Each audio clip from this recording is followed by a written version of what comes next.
Adama Sinare, un artisan au talent inné, a grandi dans l'art de transformer les œuvres d'art.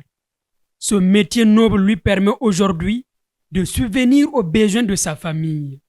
Dans sa communauté, l'apprentissage de l'artisanat commence dès l'âge de 7 ans, ancrant ainsi profondément la tradition dans les jeunes générations. Je peux dire que dans la famille, tout le monde fait ça. Si j'ai trouvé mon père en train de faire ça, mes grands-parents aussi ont passé sur ça, donc moi aussi j'ai choisi ce chemin. Ça me fait plaisir en tout cas. Alors, le travail, c'est très intéressant. Et quand tu te mets dans la tête que tu peux créer quelque chose dans la culture, dans le tiroir, moi aussi, tu peux faire sortir quelque chose et montrer au monde entier. Vraiment, c'est très intéressant. Quand j'avais l'âge de 7 ans, j'ai commencé à travailler à côté de mon père, père à son âme. Donc, il m'a montré petit à petit. Pendant les vacances, je viens à côté de lui, je m'assois, il me montre, il faut faire ceci, il faut faire cela, ça là, c'est pas bon, il faut recommencer, ainsi de suite, ainsi de suite. Vous voyez cette pièce-là, c'est un guerrier Maasai. Comme notre frère centrafricain ou tanzanien, les guerriers Maasai, on les a déjà imités. Voilà. Ça, c'est un porteur d'eau. Vous voyez souvent des hommes qui se baladent en ville avec des seaux d'eau pour livrer dans les concessions. Alors, c'est ça, on a imité comme ça, les porteurs d'eau. Cependant, Adama Sinare ne cache pas les difficultés inhérentes à ce métier. Au-delà de la pénibilité du travail, il déplore la morosité persistante du marché. Il partage les nombreux défis auxquels sont confrontés les artisans au quotidien. Actuellement, le marché est mou. Le marché est très, très mou.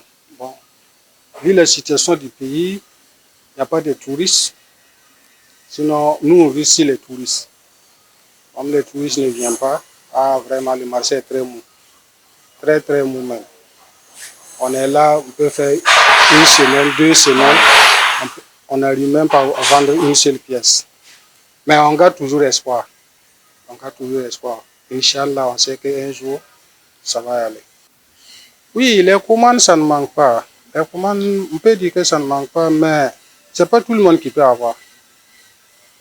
C'est pas tout le monde qui peut avoir. Vous pouvez faire 2 mois, 3 mois sans gagner de commandes.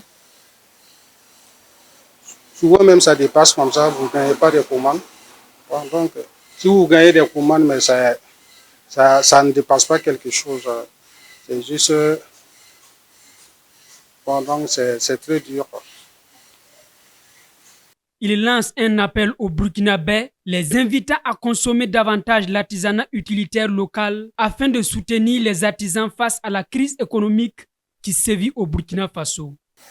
Oui, je dis que les Burkinabés viennent payer, mais pas beaucoup. Vous savez, ce n'est pas tous les Burkinabés qui connaissent que là ça se fabrique au Burkina ici. Hein.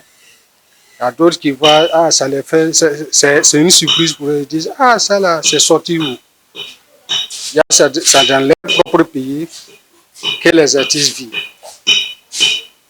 S'ils viennent seulement au village artisanal, ils vont tout voir, mais rares de personnes font le déplacement.